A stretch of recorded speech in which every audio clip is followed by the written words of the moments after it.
Hi everyone, it's Alexandra. Hope you're having a great day. So today's video is on beauty. I've been thinking about beauty the last few days, and this is a juicy one. I'm sure we will go into this a lot more in other videos, but just wanted to share some thoughts that I was having about it. And so yesterday, I'll just start off with my story that kind of catalyzed me into thinking about this a little bit more. Yesterday, my daughter and I had girl time, and we went to Whole Foods, and I just jumped in the car and we just went. We just decided we were gonna go. We just, jumped in the car and started driving. And as I was driving, I was thinking, I didn't even look in the mirror. Like, okay. And I felt like that was really an accomplishment. Because in my 20s, I definitely was concerned about what I look like. There was a lot of mirror checking, like, how do I look? How do I look?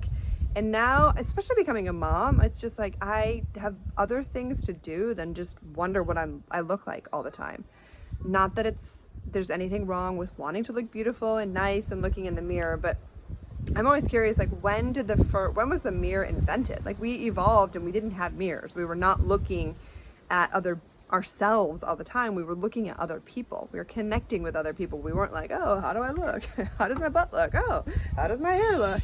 So I find that interesting that there was a time we didn't have mirrors and couldn't see all that was happening with us. And it made me think of the book, I don't remember the name of it, but it's a great book.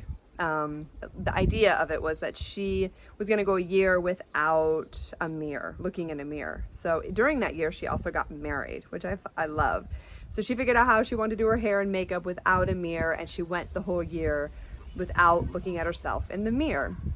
And it was just a story about her journey. And I loved that book because I just thought that's so empowering. Like, you're relying on how you feel about yourself rather than what you're seeing in the mirror. Because so many times we don't check into our internal compass, but we look in the mirror, and I'm not saying the mirror is bad and the mirror can tell us things, etc., etc. But I think it's good to start off with, okay, do I feel beautiful inside? Like, let me check in to see with my body, with my mind, with my heart, and focus on there. And then if we want to add to our beauty, we want to add a little bit of makeup, we want to add whatever to our, to make us look even more goddessy, then that is awesome. But it's important that we're mindful of, are we doing those things because, one, we feel like we should do it, but we don't really want to do it, or two, we feel like we're deficient and not good enough, and we're trying to wear the right clothes, do our hair right, because we don't feel like we're beautiful or good enough. So this is where we go into kind of our authentic self, of diving into feeling and choosing to feel beautiful. Like, I think it is a choice. And yes, I do believe all women, everyone has their own beauty. I mean, I look at nature and there's like so many different varieties of trees and plants and animals and flowers. There's just diversity. So we see a lot of the sameness in Hollywood and celebrities and magazines and media and stuff. There's usually, like, we've all been imprinted society-wise and family-wise of like what is beautiful, and a lot of times we don't measure up. Of course, there are those women, people who are born like supermodel, like literally just are like, just gorgeous as they are. And for most of us, like, for most of the population, like, we're not supermodels, and that's totally fine. But does that mean that we're not good enough? No, that doesn't. Does that mean we're not beautiful? No, we're just a different kind of flower. We're a different plant. So trying to see our unique beauty and affirming our unique beauty. And I also love celebrating other women, celebrating the beautiful women in your life and the beautiful women you see, celebrating yourself. I really think the more that we celebrate other women's beauty and their strengths, the more we elevate ourselves. So that's also a key component. If I see like a woman just rocking her beauty, whatever her style and her flavor is, I'm like, I see a bee right here. And I don't say that, but I do. I'm like, yeah, you go, girl. Like, there's just encouraging women to be who they are. And back to me in the car, I really loved, like, I used to do the whole makeup and the hair and stuff like that, and just more on my authentic journey. And this is my authentic journey. There's obviously no right way and we all have different expressions. But I just don't focus on that stuff as much. I might do a little bit, you know, here or there, add a little something here, a little mascara. But other than that, like, I just don't want to do those things, and I don't feel like that helps me create the life that I want. It's just not where I want to focus my energy. And this isn't new. I mean, you can ask my mom. When I was literally younger, on my chore list, I had brush hair because I wanted to do something else. I wanted to go out in the woods and then climb trees or go play sports or something. I was like, just pull the hair up. Who needs to brush it?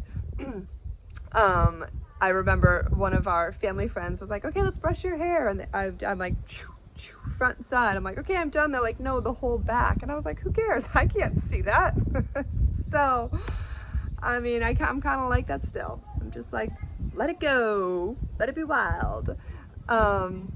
You know, and I used to have really long blonde hair. I used to highlight it, and then I shaved my head, and I just let my hair grow out, and this is just my natural color. So I'm just like, this is perfect. This is the perfect color for me. So I try to make things as easy as possible for me, and that is not usually seen as a feminine quality. Usually it's, you know, like, I don't know, getting all dressed up and stuff, but that's not, for me, and I think every woman is different, that's just not where I get currently where I get my empowerment around beauty. That may change because we're always evolving, so I may decide I want to do something like that, but for now, that's kind of how I roll with the beauty thing. But where was I going to go with that? I was going to say, yes, so the question, the inquiry for today is, what is your relationship to beauty? Do you feel beautiful? What makes you feel beautiful? What are you doing because you actually want to do it? Or what are you doing because you feel like you need to do it to be worthy or to be seen as beautiful? So these are just some questions just to dive into to try to find more of your authentic expression. And the good news is there's so many different ways of expressing yourself and your beauty that whatever resonates for you, like, just practice doing that. When I was 25, if you would have said I would be doing videos with like messy hair and no makeup, I would have been like, no way, my eyes are so weird without makeup. Like, I just would have had a whole story about that. Now I'm just like, I just feel comfortable in my skin, I guess, and I'm just rocking it the way I'm rocking it right now. So that is the idea. We will share a little bit more on this because there's so many layers of this with our self-worth, and there's a lot for us that I think really finding our unique expression just gives us so much more power and confidence to just rock your goddess life. So with that, I'm going to send you lots of love and blessings, and I will talk to you soon. Mwah!